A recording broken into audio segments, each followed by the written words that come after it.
Chào cả nhà, chào cả nhà.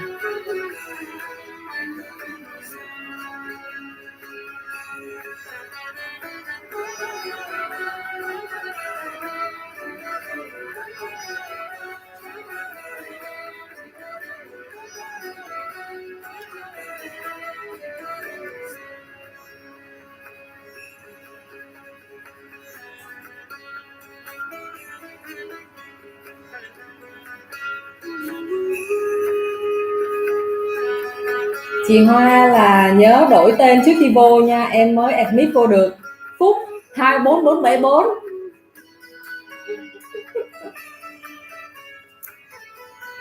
Chị Hoa nghe em không?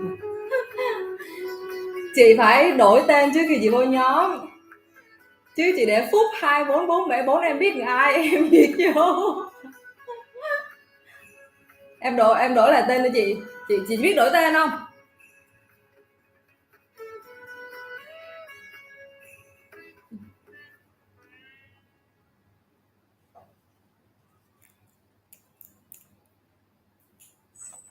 Thấy rồi nha, chị đổi được rồi, để chị đổi nha.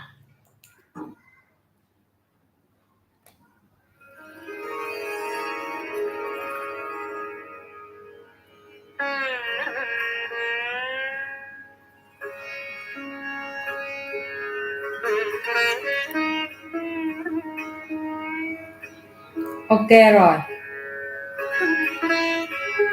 Chào chị Nga, chào cả nhà. Không phải do chị đổi để không có đúng tên thành ra không có được duyệt vô.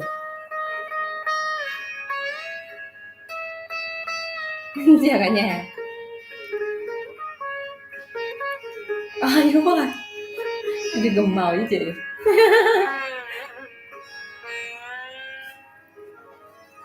Yeah. Này là Galaxy nè. À vậy hả?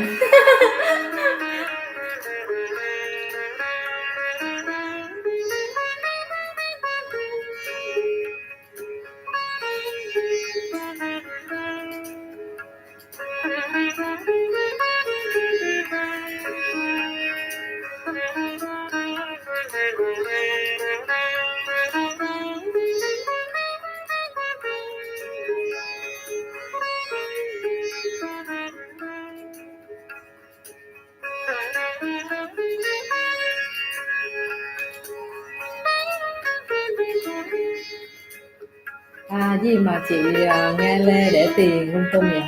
Chị Thủy Tiên mở camera lên nha chị ơi.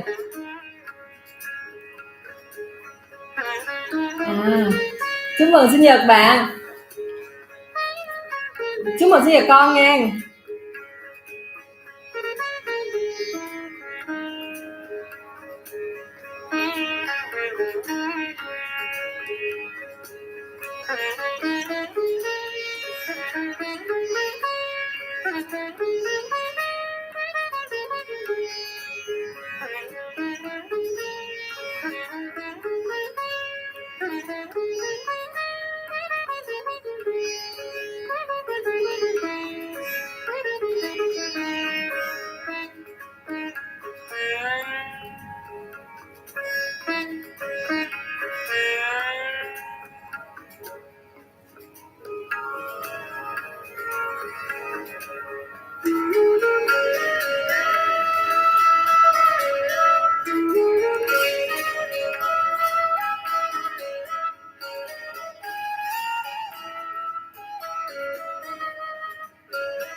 Không biết hôm nay bé Lụa đâu mất tiêu rồi.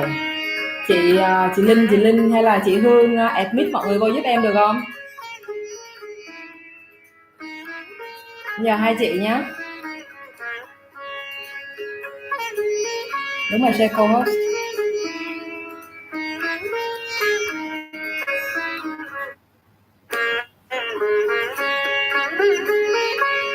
Dạ.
Chị khoan là nha cho em nhé.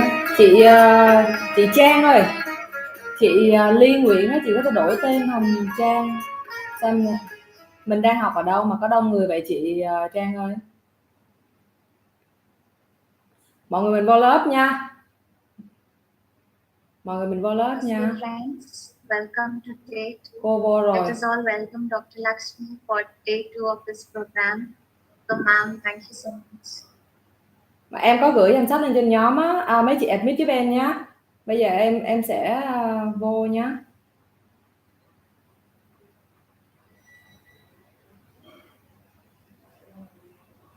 Hello Harika.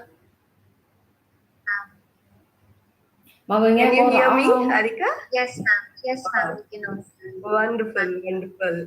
Pranams, my dear friends. Chào tất cả Namaste mọi to người. all of you. It is so wonderful to meet Đây là một all cái of ngày you. tuyệt vời để mà gặp tất cả Some mọi người. old friends, Tất cả some những người new bạn tuyệt friends. vời. Từ những cái người bạn mới đến những Welcome người you bạn all cũ. to this Inner Child etreat. Chào đón chúng ta đến chương trình Inner Child, Welcome đứa you trẻ all bên to trong. this amazing journey. Đây là một cái hành trình vô cùng tuyệt vời. Inner child work is a journey.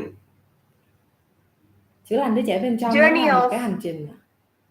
Who you think you are Hành trình từ to chúng ta who nghĩ you chúng ta là truly ai are. đến chúng ta thật sự là ai. So it's a journey, a Vậy thì đây là beautiful một hành journey, trình, một cái a hành trình vô cùng wonderful đẹp, journey. một cái hành trình tuyệt vời. Generally, what we think about ourselves, we Thường think thì I'm this, chúng I'm ta that. nghĩ chúng ta là thế này, chúng ta là thế kia. But Nhưng mà it's not who we truly are. đó không phải là con người What thực we sự của think chúng about ta. ourselves. Our essence is completely Cái cốt lõi của different. chúng ta nó khác hoàn toàn với những So gì friends, mà chúng ta biết. In this journey, Vậy thì các bạn ơi, trong hành we trình này realize chúng ta nhận ra who we truly chúng ta are. thật sự là ai. So before we realize Vậy thì trước khi mà chúng ta who we nhận ra truly được chúng are, ta thật sự là ai á, we have to understand thì chúng ta cần phải about hiểu all that conditioning that happened to us. về tất cả những cái điều kiện The đã xảy conditioning ra với mình. because of which we thought I'm this, I'm that. Những cái điều kiện mà chúng ta nghĩ chúng ta là thế này, chúng ta là And thế it's kia. not so easy Và nó không có dễ to đâu look at that để conditioning. chúng ta nhìn And it's not tất cả also những cái điều đó. difficult. Và If we nó are cũng ready, không có khó đâu. Chỉ if cần we chúng are ta sẵn open, lòng thôi. Chỉ cần then chúng ta mở lòng thôi. it is simple. Thì nó sẽ trở It nên is easy. rất là dễ dàng. But the more we are with our defenses, the Khi mà chúng more ta we càng cling to ở our nhà và chúng beliefs, ta đối diện với the những cái sự more khác biệt ở bên trong mình, we chúng ta want mở to lòng, chúng ta cling to chào those đón, masks, thì chúng then ta it mới được. becomes little challenging, Nhưng nếu mà chúng ta cứ bị little dính mắc vào trong những cái lớp difficult. mặt nạ thì nó sẽ rất là So khó. friends, Vậy thì các bạn in ơi, this journey, trong hành trình này, let us try to chúng ta understand hãy cùng hiểu before we move ahead. trước khi mà chúng ta We đi về just phía need to trước. understand few things. Chúng ta chỉ cần The hiểu một vài first điều thôi. important thing is Cái điều quan trọng nhất đó we là are all conditioned, tất cả chúng ta đều bị and all families, lập điều all kiện ở bên trong. families, almost 99.9% Và of đa all phần tất families cả gia are đình, dysfunctional. 99,999% các gia đình đều có vấn đề, đều có trục trặc. So, as part of our upbringing, Vậy thì là một phần của we listen cái to việc so many được things. lớn lên á, thì So many chúng ta things đã lắng are nghe said rất to là nhiều us. điều. And as little children, Mọi người đã nói we với chúng ta rất believe là in nhiều that. thứ và chúng ta tin là như vậy. So, Dr. Bruce Lipton Vậy has thì done tiến sĩ wonderful Bruce Lipton research đã on this subject. làm một cuộc And nghiên that cứu is rất là something lớn called về chủ đề này. epigenetics. Nó được gọi là Because epigenetics, có nghĩa before, là we used khoa to học think về our genes, the gene family in which we are born, will determine our biology. và But that's chúng not ta sinh ra 100% ở true. đâu thì chúng ta sẽ bị tác động Our environment bởi cái gia đình mình đến đó. and how we perceive this environment Chúng will ta also affect us. chào đón, chúng ta nhìn nhận So cái môi trường whatever mình lớn lên như thế nào happened thì to nó sẽ us tác động in đến our vấn đề sinh childhood, lý của chúng ta đến như vậy. all the conditioning that was given to us Vậy thì tất cả những cái điều will kiện also chúng ta lớn lên ra affect làm sao our thì adult nó life. sẽ tác động đến Especially the cuộc sống first khi mà chúng 7 ta lớn years lên. of our life. Đặc biệt là 7 năm đầu đời, cái môi trường The nó ra sao, first nó tác 7 động đến chúng ta years rất là of our nhiều. childhood. 7 năm đầu đời nha các Our bạn. brain is in a hypnotic state. Bởi vì lúc đó não bộ chúng ta ở So trong một cái whatever trạng we thái bị hear, thôi miên. We Chúng ta just mà get nghe cái gì á, hypnotized. thì We là believe in chúng ta that. sẽ tin cái điều đó.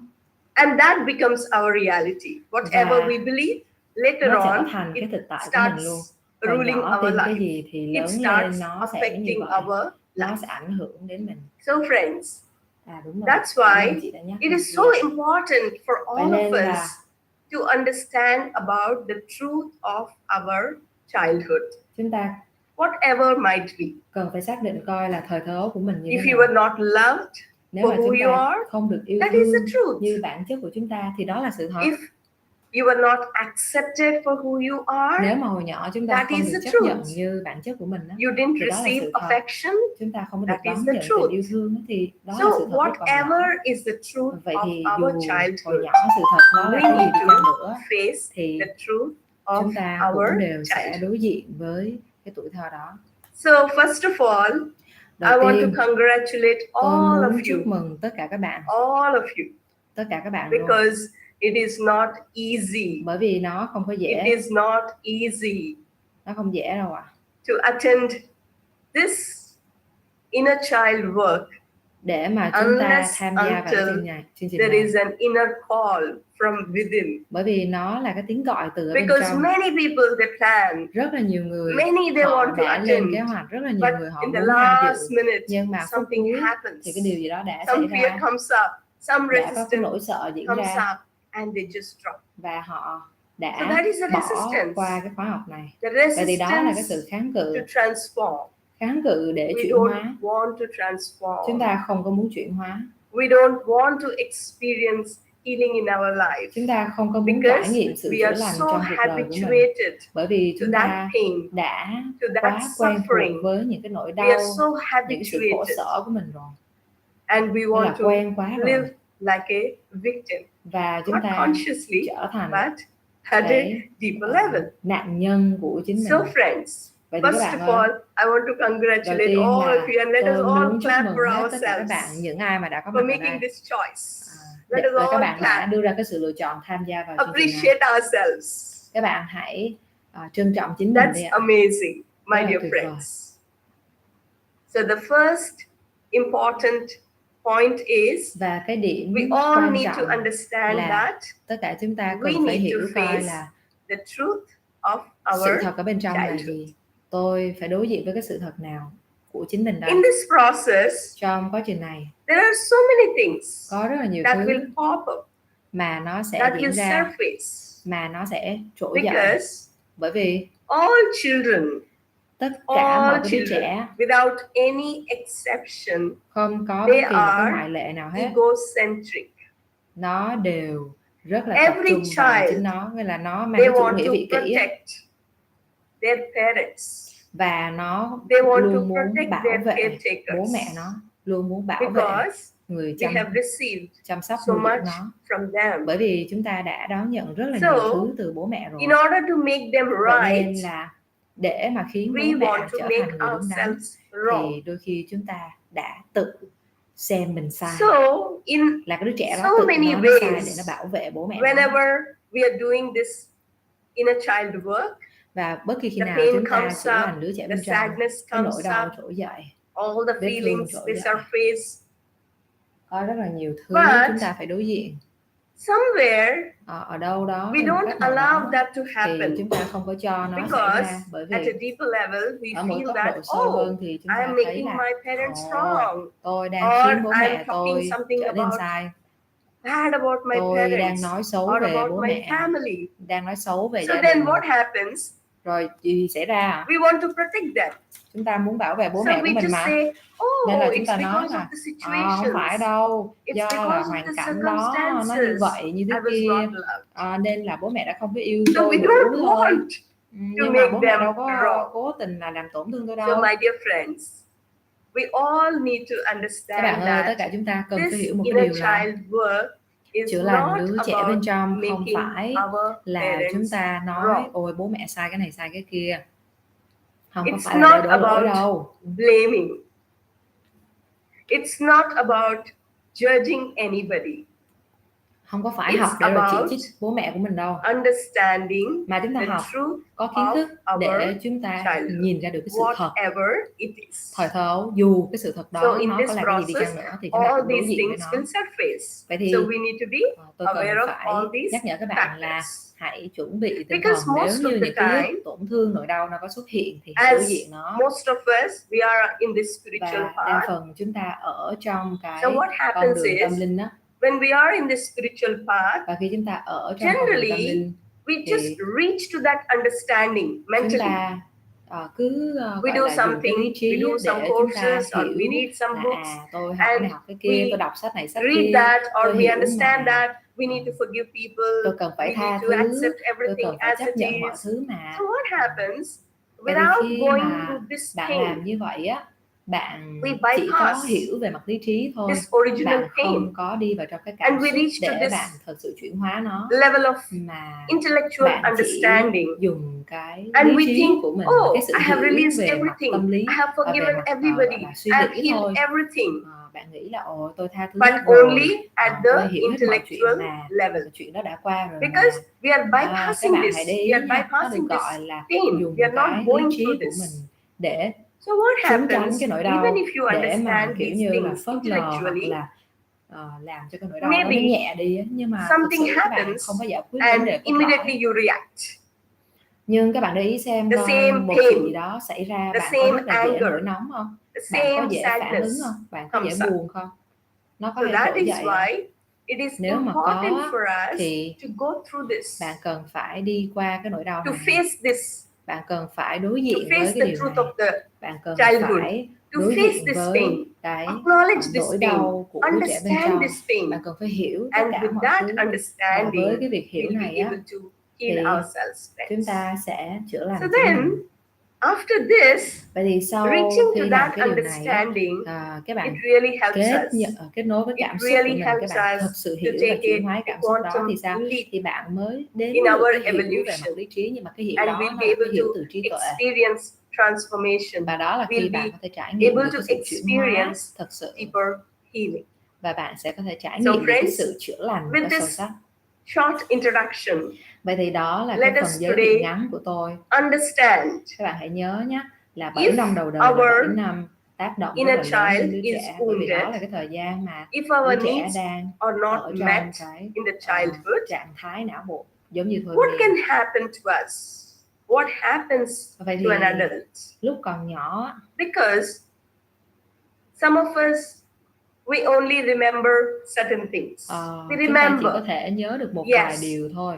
my parents didn't accept me because I was a girl, hồi còn nhỏ bố mẹ không có chấp or nhận tôi my là con parents gái, were always busy. hay bố mẹ They của never tôi rất là cared bận for rộn, me.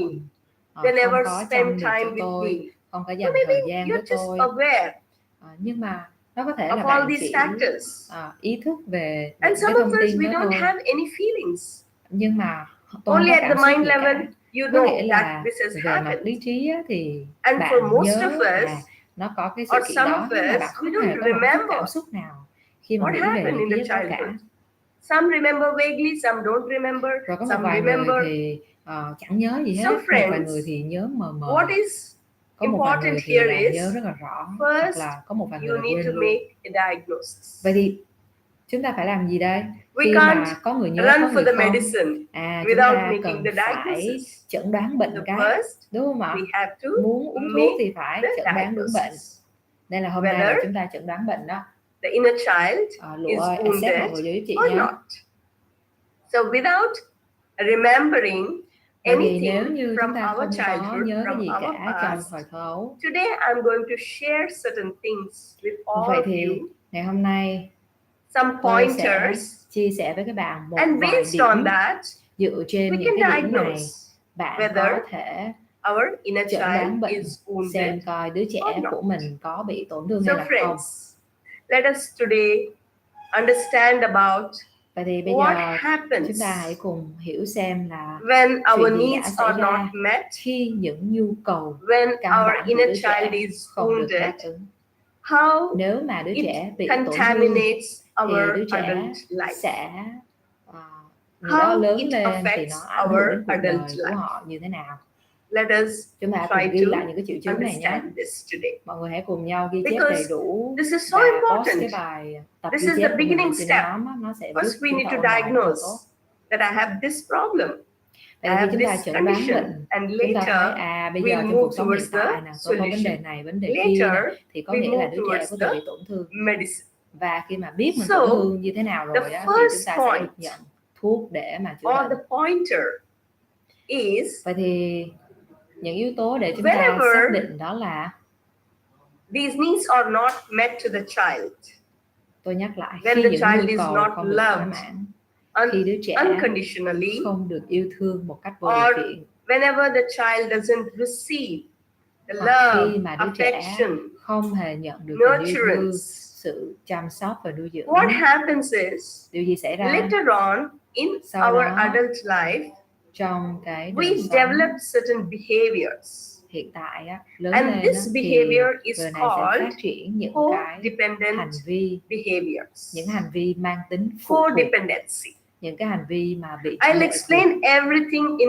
simple terms Tôi sẽ so cố gắng that giải thích mọi thứ theo everyone một cách can đơn giản understand. để mà I ai cũng will hiểu use hết. only simple terms Tôi sẽ chỉ dùng những so từ that vô cùng đơn everybody giản can thôi nhé, relate, để mà ai cũng everybody hiểu, can ai understand. cũng có thể áp dụng được bài So tập. what is this codependency, Vậy thì cái codependent sự phụ behavior? thuộc, lệ thuộc này nó là gì vậy? Whenever someone Bất kỳ khi nào focuses mà ai đó on cứ tập trung vào outside situations, những tình huống bên ngoài, outside people, những con người bên ngoài, outside things, những thứ ở bên ngoài, to have an identity, để mà họ có một that cái is nhân called dạng á, codependency. thì nó được gọi là sự phụ thuộc, So that means sự lệ thuộc. normally a child needs Thường a thì healthy đứa trẻ environment, cần có một môi trường a healthy lành mạnh environment, để a loving lớn family lên. Môi trường lành mạnh who là are một gia đình aware có tình yêu thương of these và needs những of the thành viên child. trong gia đình hiểu được And những nhu cầu when căn bản that của is con trẻ. given, Và the khi child người can go lớn đáp within, ứng được những nhu cầu của trẻ and thì the trẻ child mới có thể also đi vào ở bên understands trong its nội own tâm inner của nó, sickness. và nó mới The nhận ra child được tầm has quan that trọng của chính nó, opportunity to để nó có develop một cơ hội self-esteem phát from triển within. được một thứ được gọi là But cái sự most of tự the tin. time, Nhưng mà in đa a phần á, dysfunctional family, nếu như mà there một is a gia lot đình of có vấn đề violence,